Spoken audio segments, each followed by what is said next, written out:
First and foremost, I want to give all praises, honor, and glory to Yahweh, Bahasham, Yahweh Shai, Bahasham, Bachak Wadash. Double honors to the elders and the apostles of Great Millstone, and peace and blessings to the elect. And this video is inspired by this article you see here from zerohedge.com. Lord willing, I will put the link to the article in the description box. And as you can see, it says, flash mob looting will continue across country, former police commissioner. All right. And as we're about to read through, you can, he's going to go into how you've been having these lootings from these stores all across the country, and it's just getting worse. It's not stopping. People are just, now they're just going in there and just taking shit. Okay. And that's why I titled it, Do You Still Think the Purge is a Myth? Because as I've done videos on this before, the conditions, the global conditions that are being put into place are resembling that of a purge-like scenario, or at least it's going to trigger people to behave in that manner. So let's read this real quick. It says, this is something now that I really unfortunately think is going to spread, Ramsey told CNN in an interview Thursday, interview, adding, right now it's in California, but it will spread. There is no question about it. The former official said he saw a similar pattern in Philadelphia a few years ago when groups of up to 20 teenagers and young adults would run into department stores and grab as many items as they could. For reference, a group of around 80 people ransacked the Walnut Creek Nordstrom. It was really, really difficult to get a handle on it, said Ramsey.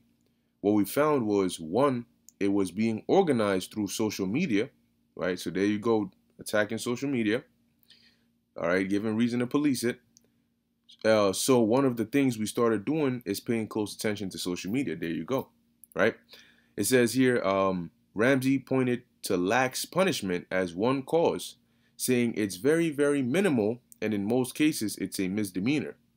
Some district attorneys flat out said they will no longer prosecute shoplifting. Now remember that.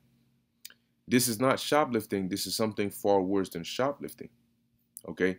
And that's what he said in here. And like I said, I'll put the link to the article in the description box so you can read it for yourself and watch the video if you would like. But you already know what precepts should be coming to mind in relation to something like this. Now, as these people are going up into these stores, like it says here, flash mob looting is now a thing in major U.S. cities. First, it was San Francisco, Louis Vuitton, Burberry, and yeah, that Saint Laurent. It says, then it was Walnut Creek Nordstrom, followed by Canoga Park Nordstrom in Southern California. See, now as this is going on, eventually it's not going to be looting. It's going to be more and more, of course, but it's not going to be just, oh, Louis Vuitton or, or Saint Laurent or all these things. No, it's going to be food. Okay, it's going to be food. It's going to be things that are needed for survival. Water, food, electronics, but, things that you actually need. Flashlight. You might have people breaking into certain stores, stealing bullets and guns. Okay, because people going to find out that when you starving, that bag, or that gold watch, you're not going to eat that. It's not going to do you any good. So where are they going to turn their attention? And what's going to cause this? As conditions get harsh, you have the law enforcement that's been cut down because of these mandates. Okay, so you have a lot of things that are going on that are just adding on to the destructuring of this place, which is exactly what they want. All right, so real quick, this is the book of 2nd Ezra, chapter 15, and I might just go straight to the point. 2nd Ezra 15, and starting right around verse 14, it says, woe to the world and them that dwell therein, for the sword and their destruction draweth nigh. And even as we speak, or even as I'm speaking now, the destruction is drawing nearer and nearer. and one people shall stand up and fight against another with swords in their hands. Now, this is something that's going to arise in the midst of chaos. Okay, it says, "For there shall be," because people ain't just I just wake up one day, yo, let's just go get at these people. Let's go get their ass. No, when things start getting wild out here, the Lord is going to start turning up that dissension, that tension between the two. All right, Jacob, Esau, and these other nations. Okay, and then it's gonna escalate to that point.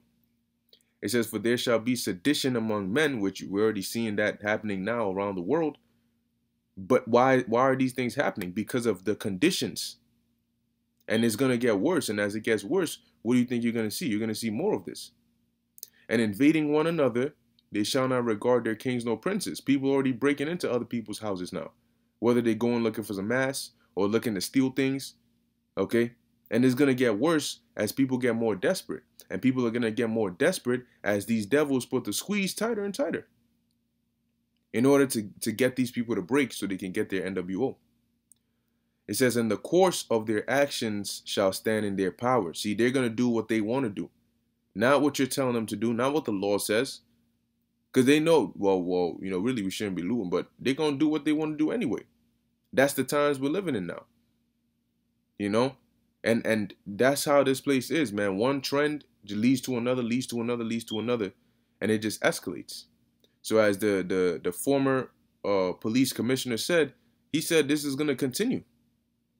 All right? It's going to continue. And what is that going to leave this place as? Chaos. It's going to be chaotic. And after it hits just the right amount of chaos, is going to be perfect justification for that martial law, for that order. And you notice it says right after verse 16, "A man shall desire to go into a city and shall not be able." Because eventually, after they declare martial law, they're going to set up checkpoints, lock everything down to quell the chaos. And you're not going to be able to leave from one district or one area to another. All right? Only under certain special circumstances, if that. Verse 18, "For because of their pride, the cities shall be troubled, the houses shall be destroyed, and men shall be afraid." You're going to have certain areas that are just going to become like dead man wonderland, just dead zones, violent, chaos, dead bodies in the corners and shit. Okay? Verse 19, "A man shall have no pity upon his neighbor, but shall destroy their houses with the sword, and spoil their goods, because of the lack of" what? "Bread, and for great tribulation." So we're seeing all these things now, but it hasn't hit the point fully of that strong famine.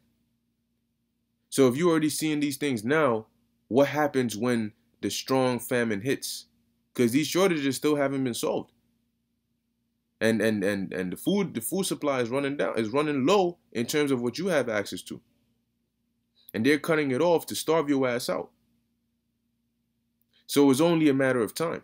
They've already put things in place, and it's only a matter of time before they bring that big one and just set everything off. Really, it's gonna be by Yahweh Ba'Shem Yahushai.